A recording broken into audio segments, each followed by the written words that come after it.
KD, that time of year again. Yes, sir. Like Future said, March Madness. Yes, sir. It's time. Yes, sir. We got the entire bracket up. We're actually doing the show during a lot of the games here on Thursday. So just to update some people who are going to be watching, we just finished the Ohio State game. TCU beat Ohio State. Yep. A couple other games happening on right now, but we want to talk about more big picture stuff with the actual tournament, because obviously we do the NBA show on the Crossover. If you're watching this and you don't know the Crossover, go ahead over there and check us out. What we do there, we talk NBA top to bottom. Obviously, NBA veteran Keon Dooley makes it do what it do. But on the college side, obviously we key in on a lot of guys who we think are going to be playing in the league in the next couple of years. And I kind of want to go one by one on some of those teams and talk about what their projection is for the tournament, and then how we kind of project them into the future. And I want to start with not the number 1 overall seed, but a number 1 seed in the Duke Blue Devils and Cam Boozer. Yeah. Yeah. Like you were telling me some stuff, some pretty high praise about Cam Boozer. Absolutely. I mean, I think he's like a new age Tim Duncan in a sense, where his game doesn't look flashy. Obviously, they play differently because he can stretch the floor a little bit more. His post game isn't Timmy-ish. Right. But he's pretty damn good. He's a winner, man. He's won on every level. He's won the Peach Jam. He's won the state championship 4 times in a row. It's crazy. Everywhere that he goes, winning follows.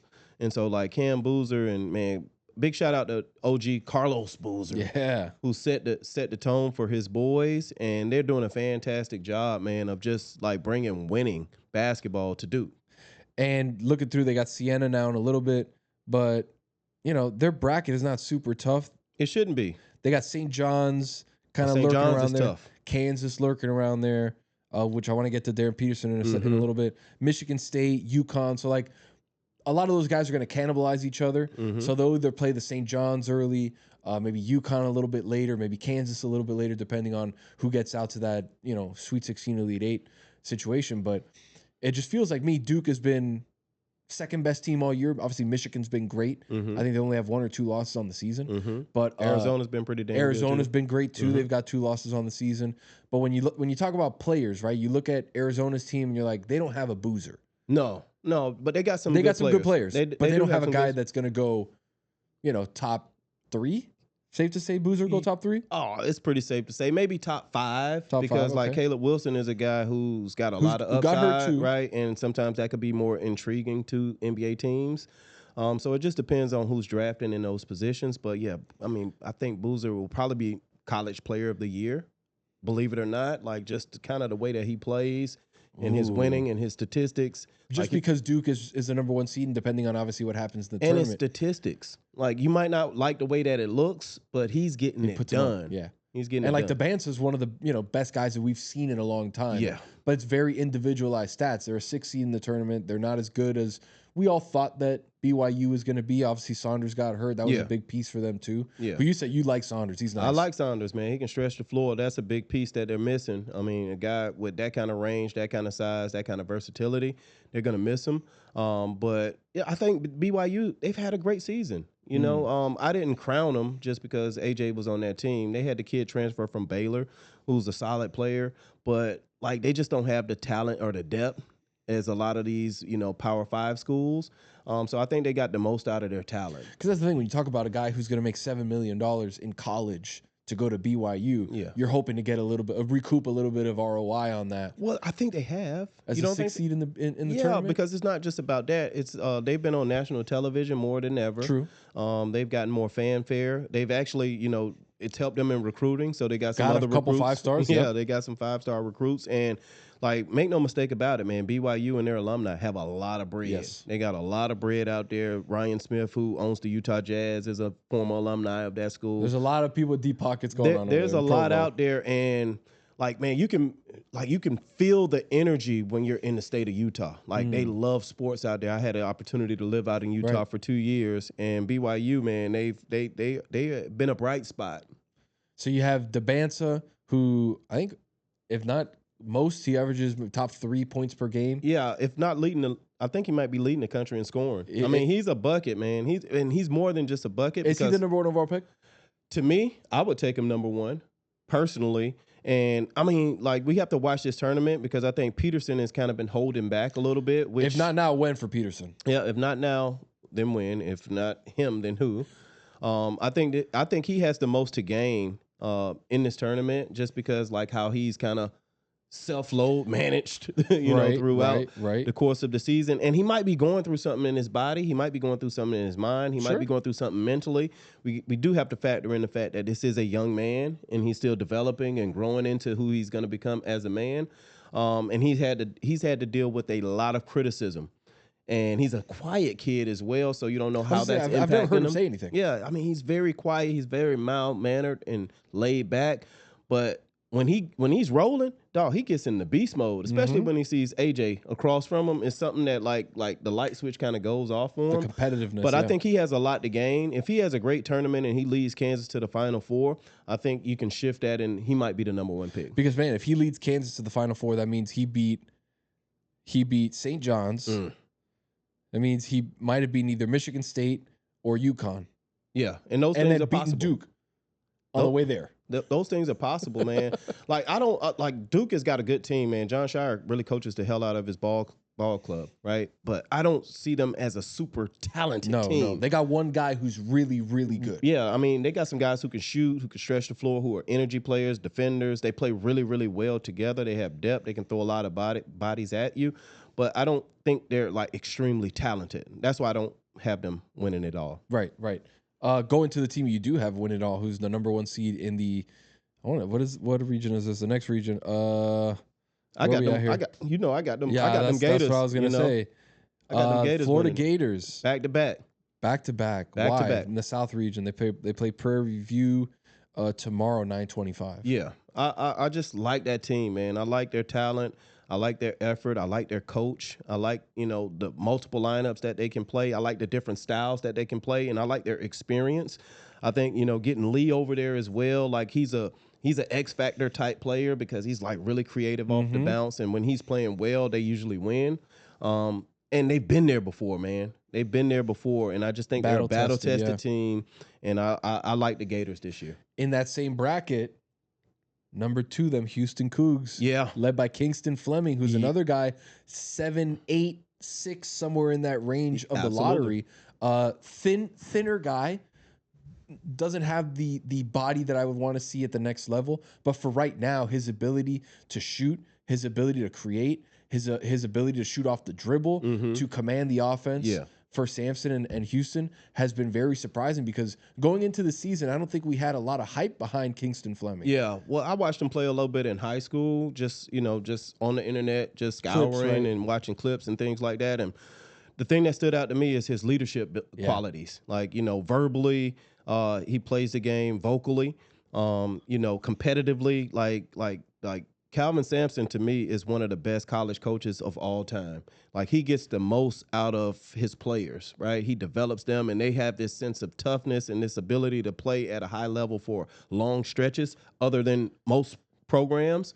But Kingston he's got it. He's got that it factor, and I know he's a little thin right now, but it's not like his lower body is not thin. Correct. His shoulders are a little bit kind of inwardly, but every time he creates shoulders. space, he knocks people off their spot and gets to his midi. Yep. Every time he's going downhill, he's very cerebral and very smart and very competitive. And quick too. He's quick twitch when he gets into the lane. Houston is always, an X factor team.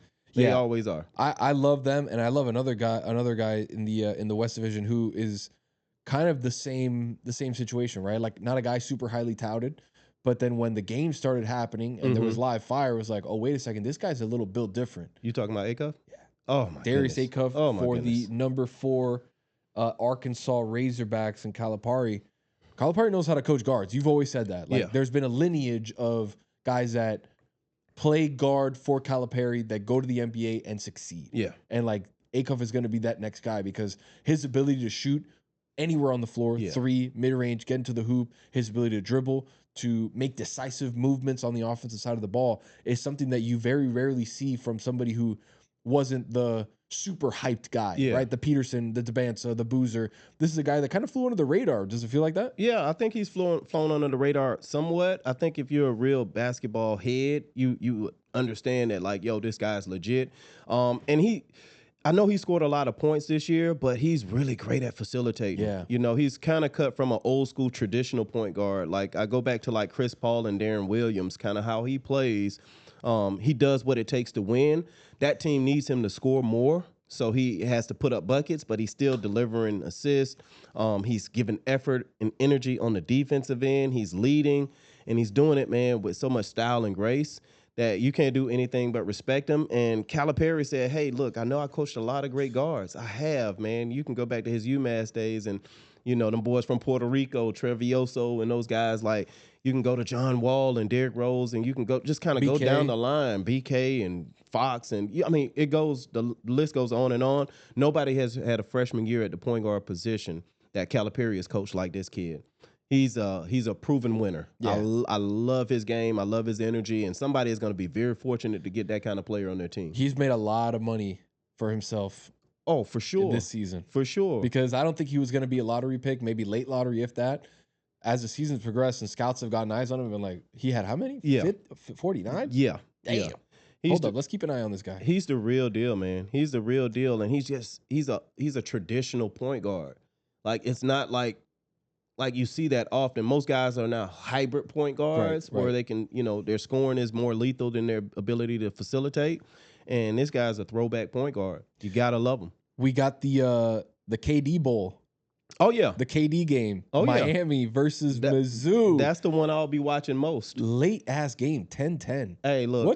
What's that about? Well, it's Central Time, so you know what I mean? But it's not Central Time. Here, we got to watch it at 10-10. I know. But, man, big shout-out to Dennis Gates, man. I played against him in high school. Like, we've been friends, you know, for over 20-something plus years, and he's doing a great job at the University of Missouri. I'm so proud of that program. Man, the job that Coach Lucas has done down here, you know, turning that season around from going, you know, 7-24 before he got here to flipping that to 24-7. Yeah. And CY has done a great job as his first assistant, and just I think he'll be a head coach one day. He's just got this unique ability. Carroll City's own. Come on. Coach CY. But yeah, that's the game that I'm going to be watching, not only because I got my Mizzou jersey up here. It is. But you're a South Florida boy, so. And I'm a South Florida boy, and man, I'm interested to see those young coaches clash. I think they play very similar, and they have like you know, their teams are built kind of similar, and I think that's the most exciting and interesting game of the first round. A bit of an unfair advantage for Mizzou, who gets to play in St. Louis, Missouri. Yeah, and the Canes are like basically playing a road game against Mizzou in Mizzou. Hey man, listen, favor ain't fair. Favor ain't fair. You know what I mean? Second, you're a South Florida boy. Hold up. I know. Hold up. Favor ain't fair. You know what I mean? Favor isn't fair. And you know, Mizzou, we got a good draw, man. I know our fans will show up. They'll be, you know, the Tigers will be there, and they'll be, you know, our rocking, band will be like, it's gonna be rocking in that building. And I'm excited. That's the matchup I'm most excited about with this first round. I think Jay Lucas has done an incredible job, like you said, especially when this team last year at a certain point had nobody on the roster. Yeah. Not a player. Yeah. And he built it from scratch, bringing in Richardson and Uday, like all these different guys. And it's all of a sudden Renew. It's like you start putting all these guys together and you're like, wait a second, put a pretty good team together in basically 6 months. Yeah, he did with assistance with everybody. And they can't really shoot, which is always tough at this time because you want to have a team that can shoot some threes, that can shoot free throws. They can't really shoot either. He said on the Levitard show when we were doing our Selection Sunday live stream, he's like, look, we're a throw the ball at the shot clock and go get it kind of team. Yeah, yeah. And like that's what Miami's been this dogs. Season. It's a team full of dogs. Team full of dogs, team full of guys that can beat you up, that play defense, that play hard. And that's what you kind of want here in March. You hope somebody can hit a couple jumpers here and there, but this is a tough team, and I'm gonna rely on Coach Lucas to kind of game plan against Mizzou. And obviously, if they do end up beating Missouri on a de facto road game, they got to play Purdue in the next round, which is always going to be a tough task.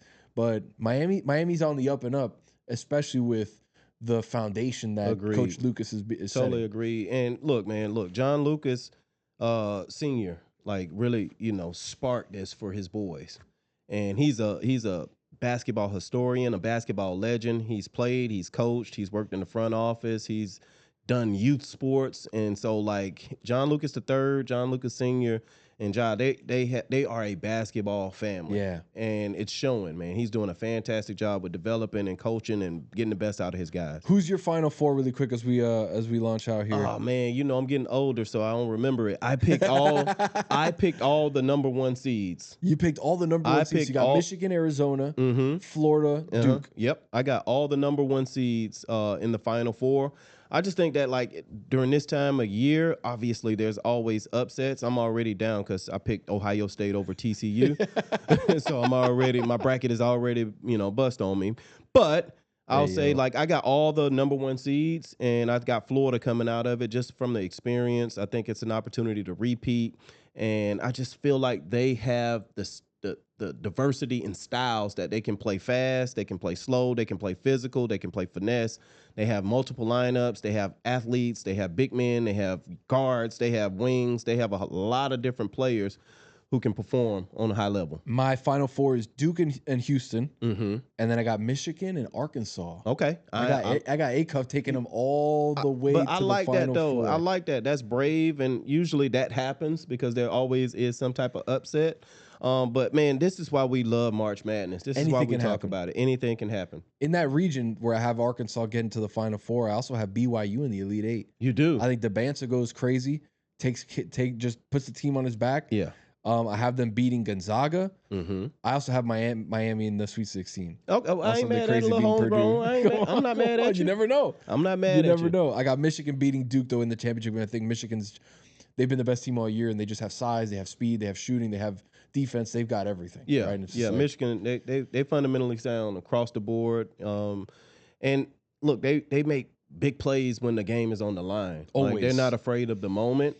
They have the pedigree, just being that Michigan Wolverine Fab Five descendants. And coaching has been great. Yes, they've like done a Dusty fantastic May has job. done an incredible job with them. Like they've been the best team all year. I'm just gonna continue to press that. I think we all the way down. We miss Dusty down here in Florida, man. Yeah. Isn't he the one who took FAU all the way? Yeah. Yeah, man. Like he's done a fantastic job. Yeah, and he's got that ability to relate to players, right? Yeah. Players gravitate towards him, so and elevate the type of play that he's getting. Because if you did that at FAU, all of a sudden now the resources you have at Michigan, he's like, I told you, I just needed the.